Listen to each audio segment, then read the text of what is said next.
Coming up next on Tech News Today, Facebook shareholder meeting confirms Zuckerberg and Thiel are not going to go anywhere anytime soon. Windows Edge browser is the browser for better batteries that beats even the best of the best. The race to space gets real with Blue Origin's fourth mission, a success. Twilio is the Uber unicorn, and Twitter buys itself a magic pony. All this stuff actually happened, and it's up next on Tech News Today. This is Twit.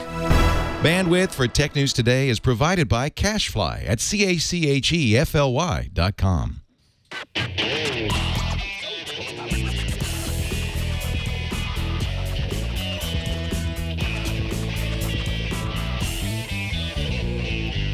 This is Tech News Today, episode 1538, recorded Monday, June 20th, 2016. This episode of Tech News Today is brought to you by Atlassian. Unleash your team's potential with collaborative software tools like HipChat and Jira, which will enable you to work and communicate better together. Visit Atlassian.com to learn more. And by Tracker, a coin-sized tracking device that pairs with your smartphone and keeps you from losing your most valued possessions. Visit thetracker.com right now and enter promo code TNT for 30% off your entire order. This is Tech News Today, the show where we slap down the tech news, shake it around, throw it over our shoulders with people who are passionate about technology. Yes, exactly. Brian. I'm Megan Morrone. And I'm Jason Howell. We're so threatening to tech news.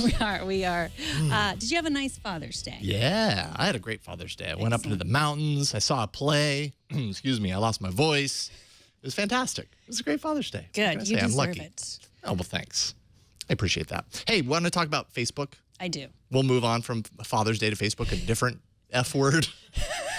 Facebook held its annual shareholders meeting earlier today, and there were a few big questions going into it in light of recent news. First, we heard back in December that CEO Mark Zuckerberg would be donating 99% of his Facebook shares to charity. That's valued at around $45 billion. The board approved a new third class of non-voting stock that would keep Zuckerberg in control even with that massive donation. No big surprise that it was approved, especially when you consider that Mark has more than 60% control of the voting power. So, first things first, that's awesome. Charitable investment.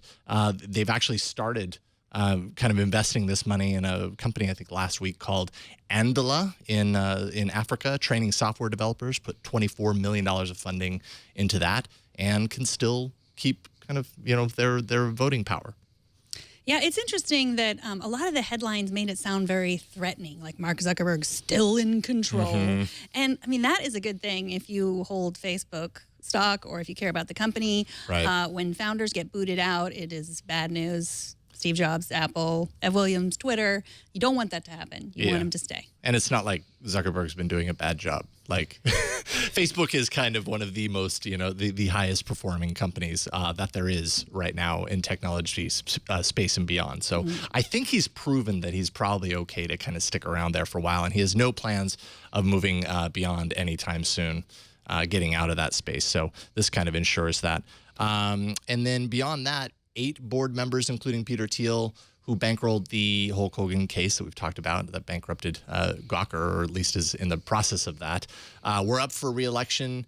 No surprise yet again, the shareholders, primarily Zuckerberg, voted to keep them on, including Thiel, which kind of seems like a resounding, and they've said as much in the past, but basically that's like confirmation that they don't feel like the Peter Thiel controversy around Gawker has any sort of threatening possibilities to Facebook. Shareholders aren't holding Facebook accountable for that. And so why get rid of the guy that was there from the very beginning? Yeah. Sheryl Sandberg said last week they weren't going to get rid of him. They haven't spoken at length about it. But, it sounds like there's he's staying with the rest of them. Mm-hmm. And then there were a bunch of shareholder proposals, including increasing shareholder voting power, which Zuckerberg has 60%, and so no surprise that didn't pass. That failed. Also, transparency for gender pay equality, and that failed as well. So basically, anything that was put up by the shareholders seemed to fail beyond what we're talking about. So. Well, moving on, Microsoft wants to give you a good reason to use Windows 10 Edge browser, and their reason is not about speed, but battery life. Writing in the All About Microsoft blog, Mary Jo Foley says Microsoft has posted results of controlled lab tests, their own controlled lab tests, that prove Windows 10 Edge browser beats Chrome, Opera, and Firefox when it comes to average power consumption. Microsoft also examined the real-world energy telemetry and recorded time-lapse videos of each browser performing the same tasks until the laptop or the tablet died. So they really want to convince people to use Edge. Only 1 in 4 Windows users right now use, Windows 10 users use Edge. They want it to be more. I think they say, some people don't use it because it doesn't support ad blockers or different kind of extensions. And Mary Jo Foley says Edge, for her, I haven't used it for me, but she says it lags on a lot of her devices for various reasons. Lags, yeah. I mean, battery consumption is a huge consideration when you're talking about, anything mobile. And so I'm all for anything that improves that, be it on smartphone, because I feel like that's like my number one key request on all devices, like tablets and smartphones that I'm using to improve battery life. So doing the same on a laptop that's running Windows 10 with the Edge browser. I mean, they saw pretty significant improvements. In one test, the Edge system ran 70% longer than the dedicated Chrome system in the same test using both browsers. So that's a pretty remarkable difference. And Chrome and Firefox, they're basically saying they're always talking to the OS underneath. So, that's anywhere from 60 to 250 times per second. Edge is more integrated into the OS, so it manages a lot of that stuff directly, and it doesn't have to do a lot of the back and forth. Also, Edge tells the OS that it has something for it, has some work for it, and that's a signal to the OS to give the resources that it needs to do that work when it's ready and not immediately right now. I need this second. So there's a little bit of smart management under the hood thanks to that kind of integration between them. Right, but if it doesn't work on your website, then it doesn't matter how long your battery lasts. Baby steps. They're getting there. They've got to start somewhere, I suppose. There's another update that's actually going to be coming down the pipe too, and that's going to kind of further these improvements. It's going to tame JavaScript that's running in the background. It's also going to manage Flash, as in like pausing it when it's unnecessary at that moment or shutting it down entirely when there's an unstable instance. And all that stuff's going to give it better battery performance. If Edge is the better battery browser, that's quite alliteration right there, unintentional, of course. Then that's a selling point, I think, for mobile devices, for laptops, that sort of stuff. Yes. But then Windows 10. Everyone has a live video streaming platform, and if you don't, well, isn't it about time not to be left in the dust? Tumblr is apparently about to launch its own live video service. That could happen as soon as tomorrow. Of course, Tumblr hasn't officially confirmed any details, but livevideo.tumblr.com was spotted by an eagle eye on Twitter, and the page is just covered with June 21st as a launch date for this, and a bunch of witty one-liners to get people excited. And I don't know, like who's left? If Tumblr gets in on live video, who do we have? We have Pinterest, Snapchat. Well, Snapchat essentially is live video, I think. I get it's only one tap away from Yeah, live. but it's not like truly like going live right now. It's still a pre-record and then post immediately sort of thing. But they're all getting in on the same game. Do you know who else is? Who? Musically, the app that we've talked about that's the next big thing. Listen to us, it's the next big thing. We have young kids. Musically, they have live.ly, like Lively. And that's their live streaming app, which is so fascinating to me. I haven't seen it. I saw it on Product Hunt. I haven't seen it on a lot of other tech news because I think it's just not in. I mean, these are young kids using it. Yeah, and I think a lot of the people writing tech news are not young kids and they don't have young kids. And so they haven't really noticed it. And I definitely think it's worth talking about because if you're handing over an app with a live streaming capability to your 10-year-old, and a lot of 10-year-olds are using this app, like, you should know about it, parents. That is really Talk good to your point. kids about Lively and about the benefits and drawbacks of live streaming yourself. Musical.ly launches live.ly app. So I tried to go there to the site and it was timing apps. out. Yeah. No, So kids don't use the internet. Oh, I know. But, when you've got live.ly, it makes me think immediately that they should at least have that app and have a parking page for it that says, here, go over here and download it on your mobile device. But they don't. What's up with that? Well, it's interesting because I think, lots of people were saying like, oh, this Snapchat, it's all about the kids sending dirty pictures to each other. I'm never going to, but now it's one of the biggest companies out there. And I feel like Musical.ly could be the same. I mean, people are just like, oh, it's just kids, doing lip syncs with each other and sending it. It's like, this is, it could be, that's where they start. They get them hooked young.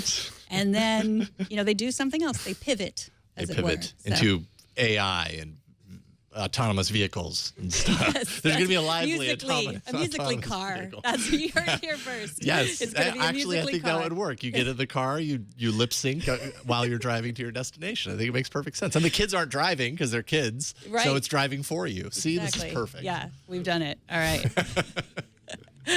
Well, score one for the space tourism for rich folks team. Blue Origin, the private space flight venture owned by Amazon's Jeff Bezos, launched and landed a reusable rocket booster and capsule into space over the weekend. Bezos's Blue Origin and Elon Musk's SpaceX are, of course, locked in a head-to-head battle to spend their billions to colonize space or send humans to Mars. Blue Origin has been more private about its endeavors, but they've apparently been inspired by Elon Musk's social media campaign, and they streamed their launch for the first time. So, Blue Origin, they're out there. Honestly, I really think if this is a space race, they both need to launch a rocket at the same time and see which one wins. I don't know what winning race. is, but I want an actual space race. And that would be a first as well for both of them. So this is the fourth reusable rocket launch for them. In addition to SpaceX, Boeing, Virgin Galactic, Orbital ATK, they have been streaming their tests. But Blue Origin plans to take tourists 62 miles above Earth by 2018. That's their big plan, 2018, which is literally right around the corner. Well, not literally, actually. I'm heading out the emails that are like, no, it actually isn't literally, which you're right. But it's right around the corner. 2018 feels like tomorrow, basically. They're also pursuing the reuse of suborbital rockets, which they've done 4 times now with this capsule, and they want to be able to create a rocket system that can be reused over and over and over again in the same way that we reuse airplanes. Like, it would be ridiculous to think we fly an airplane from one point on the map to the other, and then the airplane lands in a fiery heap, and we can't use it. We have to build another airplane.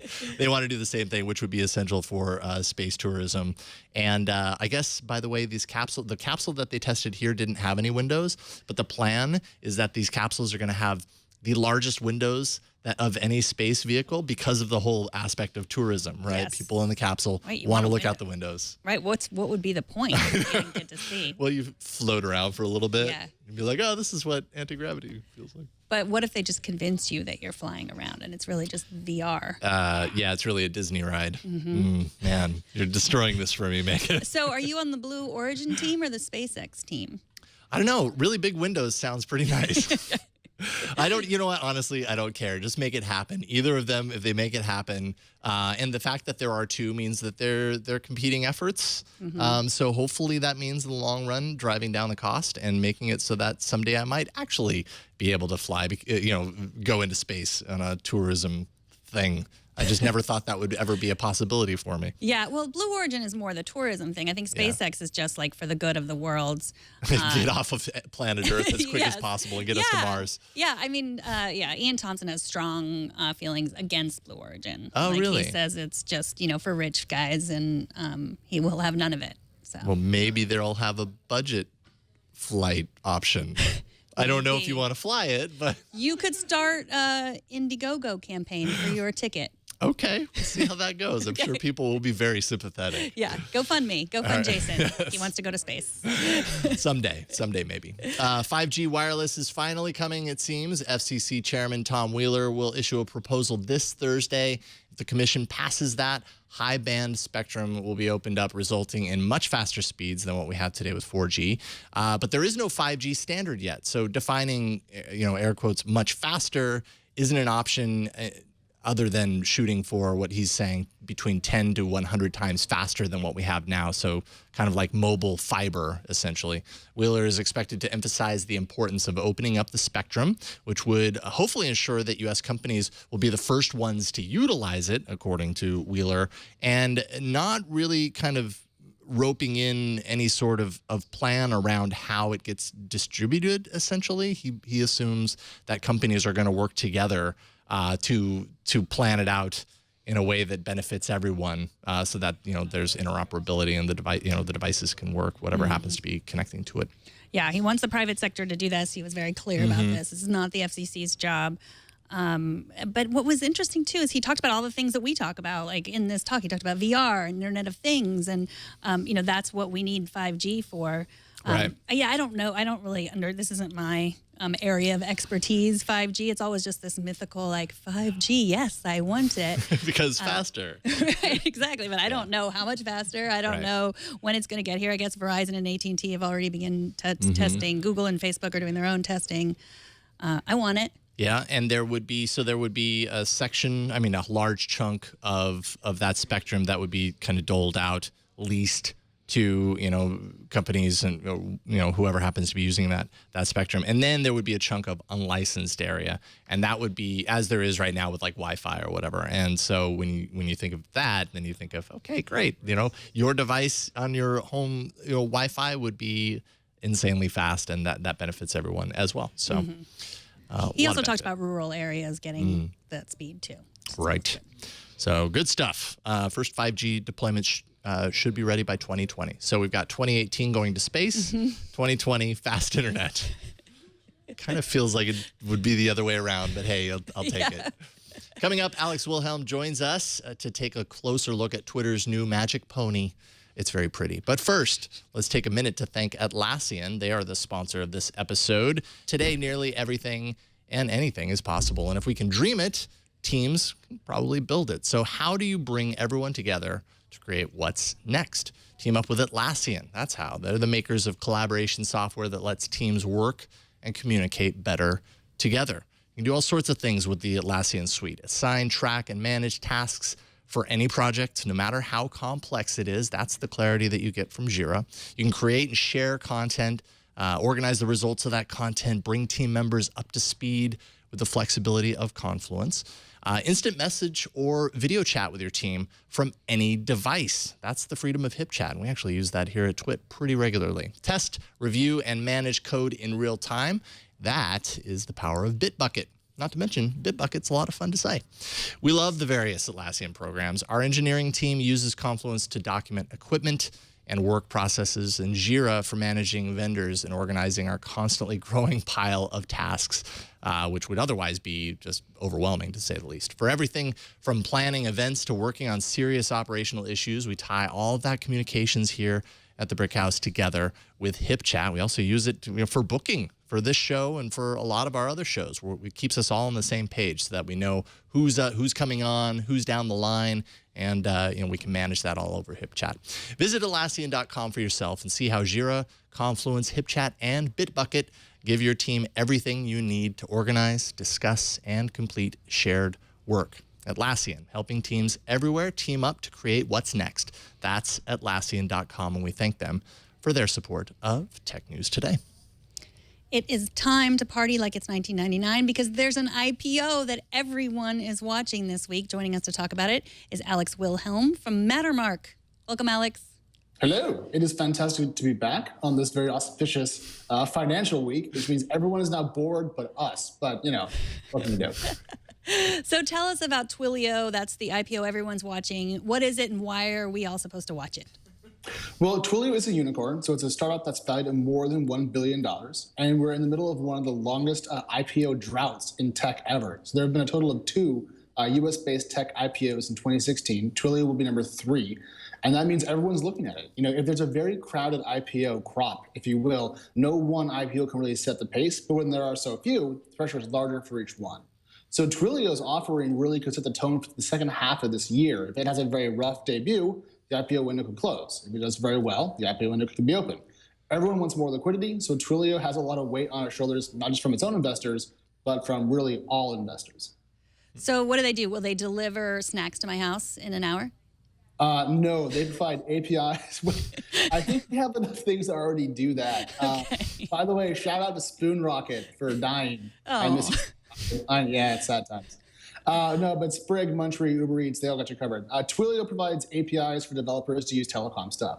So if you use WhatsApp and get SMS notifications, that's Twilio's backend pipes. So they're kind of a business-facing, non-sexy, big company, quickly growing revenue, declining losses, a lot of cash, and they're relatively conservatively priced, which is the other thing. So if you look at their valuation at kind of midpoint of their proposed IPO range, they're worth about $1.07 billion. And their last private round was 1.04, a valuation at $1.04 billion. So right now we're seeing them kind of price a bit low, conservatively, and we'll see how the market responds to that. I'm pretty excited. So I don't want to tell people how to invest because that's not my job. So don't trust me on this. But I do think that if it's something like if someone can explain, as you just did, and still the average person can't really understand it, then I think that's a good investment at this point. Don't you think? I do not give investment advice. It's a non-sorted out federal person license thing. But I will say that we have seen companies price conservatively in the past, like Box, and seen strong first day offerings. Because you got to keep in mind that to price an IPO is almost as much magic as it is science, or art, if you want to call it that. And so people will price a little bit below to get a first day pop. That way all the media sources say the IPO was a success, big first day. So what we'll be curious to see is after the roadshow, when the final price is set for Twilio, is if it's actually north or outside of its current range. That'll be a very positive and bullish sign. Pricing in range is also just fine. So this Thursday, we'll see bright and early in the morning what's going to happen. And I don't know, but I'm pretty sure it's going to set the tone for a lot of boardroom calls for startups around Silicon Valley. So there was another big announcement today from Twitter. They bought a magic pony. Oh, God. Yes, literally, it's called Magic Pony Technologies. Will they deliver snacks to my house in an hour? Yes, but they will only deliver Magic Pony jerky, which is rainbow flavored, tastes terrible. So I couldn't quite recommend it. Yeah, you don't want that. What is Magic Pony for real? Well, that's a great question. So I was prepping for this and tried to figure out the answer to that because I knew it was coming. Something to do with machine learning, image recognition, possibly AR and possibly VR, with a staff of 11, including both founders, and one round that was undisclosed in quantity. So it's a startup that raised some money, has some people, and does some things. Yeah, from what I was reading into it, looking in like you were saying, there's not a whole lot of information about Magic Pony, which, by the way, can I just point out this segment is dedicated to unicorns and magic ponies. I never thought I'd see the day. But from what I could tell, part of what they can do is they can create or basically create composites of an image based on other images in a series of, in a set of images that look similar. So if you've got an image, and this might just be one example of what their software, their service can do, but if you got an image and it's missing a little bit of extra data, it takes the other images that you've taken in that same scene and constructs it together. How that fits into Twitter, I have no idea. But there you go. Well, it could be one of those times in which Twitter has an eye for the product or just an eye for the team. I mean, Sure. Twitter certainly wants to work with machine learning to build out moments, to group things by topic and so forth.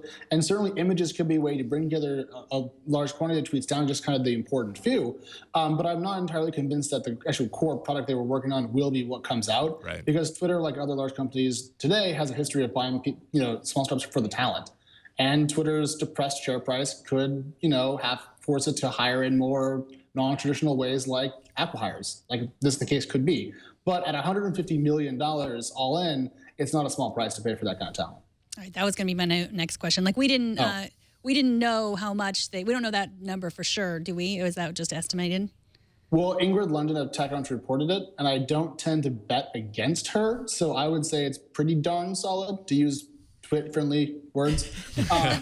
See, that's progress right there. I would say she's definitely, if not on the nose, in a darn close range. So in the $150 million range, but that includes retention bonuses for employees that stay. So the actual initial purchase price will be lower than $150 million. And I don't think we're sure if it's cash or a mix of cash and stock. Yeah, I think what's also interesting here is that this is not Twitter's only kind of AI move. In 2015, they acquired Wet Lab. That's AI technology for training new AI systems and doing it quickly. They acquired MadBits in 2014, which is like image search, a dynamic organization of large databases of images. So some of these kind of play together, but it really seems like they're creating a team, a pretty nice, solid kind of catalog of AR, VR, AI experts, lots of other acronyms. But we aren't totally seeing a lot of the fruits of those hires yet. Do you think there's pressure, or there will be pressure on Twitter to kind of reveal this at some point soon? Well, there's massive product pressure on Twitter to drive user growth. That's kind of their core mistake right now. From a financial perspective, Twitter's doing fantastic. It's grown very, very quickly. It has $3.6 billion in cash or debt before this deal. But what it hasn't been able to show investors is consistent month-over-month user growth. And so if all these investments don't lead to either better retention of current users or the accretion of new monthly actives, it doesn't matter. They won't solve Twitter's core issue. So I don't see the conduit from Magic Pony Technologies to my mom joining Twitter, but that's why I'm not a visionary CEO and I'm but a humble reporter. But if someone does know the answer to that question, I believe we all have email addresses that we check. So please let us know what that will look like. Yes. So we've heard a lot of purchases lately, Microsoft and LinkedIn, just like a lot of little purchases, and Pinterest, they just bought some sort of AI team. Is this the new normal? Well, actually, Mark Andreessen made a comment last week that he sees more M&A in the pipeline right now than he has in the last 4 years. And I saw some reports out this morning that actually tech M&A is quite strong so far this year, even as venture capital, as we reported this morning, is kind of in a bit of decline in Q2. Back to the IPO point, given that we're not seeing any kind of top-end liquidity into the public markets, either we see private liquidity or none at all. That's the only other option. So I think we could see a more active second half of this year than the first half, but I haven't heard rumblings of any large mega deals aside from the LinkedIn one, which everyone missed entirely. So I would say small to medium-sized deals, quite a few as we consolidate into this cyclical downturn, but on the whole, I wouldn't call it a radical shift. Well, Alex, thank you so much. Is there anything else that's on your radar that you can talk about? I just feel bad you have no stickers on your laptop. I mean, not one sticker. I mean, can we talk about that? Where's the personality? Where's the flair? Where's the pieces of flair? Just fingerprints. I just got a OnePlus 3 and it had one of these IMEI stickers on it. Here you go. Is that so that maybe you're hinting that laptop stickers are where we should invest in? Laptopstickers.com? If you look at Line's S1 doc filing with the SEC, stickers are quite profitable in Asian markets. So, as sarcastic as your comment was, it wasn't too far from being correct. Dang. So, well done, Megan. That's impressive. Okay. I think we got to do this. I will work on the stickers and nice evasion also. Alex is the editor-in-chief at Mattermark, covering all things tech and finance. Read his pieces there. Follow him at Alex on Twitter. Thanks so much for coming on. I'll see you all soon. All right. Thank you, Alex. All right, feedback time. Paul Smith writes about our discussion on Friday regarding new hydrogen fuel cell cars, new in air quotes. Paul says the 1966 GM Electrovan is credited with being the first hydrogen fuel cell car ever produced. And if you scroll down, it is a slick-looking piece of automotive technology. I want Actually, that. I do want that. Cool. It's retro. It's total retro. It looks like a mini bus, basically, a minivan. I mean, it's Electrovan. It's right there in the name. Apparently, it was shown to journalists in 1966, almost immediately after the project was ditched. Cost prohibitive. Platinum in the fuel cell was worth the same as a whole fleet of vans. Not to mention, there was no hydrogen fuel infrastructure to support one. But there you go. It exists well before what we're talking about on Friday. So, and it's a slick-looking vehicle. But can it float? I don't know. That's a good question. Maybe. Well, we might know about a Tesla that can float. We'll find out. If you stick around, you will find out. But first, let's take a minute to thank Tracker, the sponsor of this episode. With advancements in technology, we have smart everything. Everything in our house, everything in our hands is always smart. Sometimes we lose the things in our hands, and finding them can make us feel less than smart. Tracker makes losing things a thing of the past. My dog has a very nasty habit of sneaking out of our gate and messing with the neighbor's chickens. It's unfortunate for everyone involved. But I plan to use the water-resistant sleeve that Tracker has. You can put your tracker on your dog, put the water-resistant sleeve over the tracker, and then if he slobbers on it or gets water on it, it still works. Then I'll put it on him, and if my neighbor has a tracker app on her phone, she can help find him too before it's too late for the chickens. The coin-sized device locates misplaced keys, wallets, computers, even pets, like I said, in seconds. The Tracker Bravo is constructed with beautiful anodized aluminum for the thinnest and most durable tracking. Tracker is enabled by Bluetooth low energy, so the battery lasts over 1 year. You can also purchase a water-resistant case, like I said, and you can pair Tracker to your iOS or Android device, attach it to anything via key loop or adhesive, and find its precise location with a tap of a button. It is that easy to customize two-way separation alerts to receive notifications before you leave your item behind. If you lose your phone, press the button on the tracker and your phone rings even when it's on silent. With over 1.5 million devices, Tracker has the largest crowd GPS network in the world, so your lost item shows up on a map even if it's miles away. If an item goes missing, the Tracker app records its last known location on a map. When another Tracker user comes within a 100-foot range of your lost item, you will receive a GPS update where your item is. Tracker recently introduced Tracker Atlas, which works with your Tracker Bravo or your third-party Bluetooth tracker to pinpoint your items on a customizable floor plan of your home. Save time and energy by simply asking Tracker Atlas where your item is, and you will instantly get an answer. No need to search. Go to thetracker.com and never lose your possessions again. Plus, just for our audience, if you enter promo code TNT, you'll get 30% off your entire order. That's THETRACKR.com, promo code TNT for 30% off your entire Tracker order. Now it's time for TNT's Fan of the Day, who is Scott Stevens on Instagram, who shared a story about his little boy, who he calls Tan Man. Scott says, so Tan Man came to me this morning with his dusty crop hopper headphones and wanted to listen to something. My wife offered music, and he said no. I offered a podcast, and he said yes. I set my phone to playing Tech News Today, and he was hooked. Went and sat in his little brother's seat, a little tight, and listened intently. That is learning right there.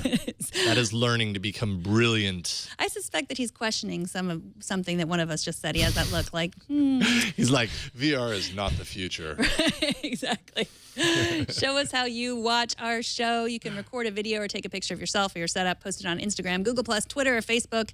Use the hashtag HowIWatchTNT, and we will find it. All right, cars that turn into boats that turn into cars. The future is here. Check out this video of someone driving their Tesla Model S through a tunnel in Kazakhstan. It was flooded with water. You can see right there, you can see the rear view kind of video playing back, and obviously through the front there as well. The driver recorded the videos, the vehicle smooth sailing as it swerved around other stuck vehicles and literally floated its way to freedom. Turns out the vehicle's light enough to float in this specific scenario anyways, and the battery pack is sealed, so that's good. That certainly helps. Elon Musk confirmed on Twitter that the Model S, quote, floats well enough to turn it into a boat for short periods of time, thrust via wheel rotation. He also says that Tesla doesn't recommend it. So don't do that. Unless, of course, you find yourself in a situation where you have to, in which case it's better than not. Yeah, this is interesting. Also, I think it was tweeted just around the same time the Blue Origin flight went out yesterday. Distraction. So, yeah. Squirrel, look over there. Right. Look at this floating Tesla. Tesla is a boat. I also want to know what the Tesla's movements, because you can kind of see the water, like the motion of the water as a result of the Tesla actually being able to propel itself through it.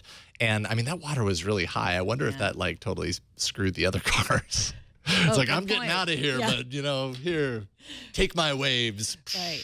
Yeah. I don't know. I know. And what if it was on autopilot? Would that be able to do it? Who knows? Yeah. If autopilot could automatically kick in and sail you out of there, that would be even more impressive. The Spy Who Loved Me.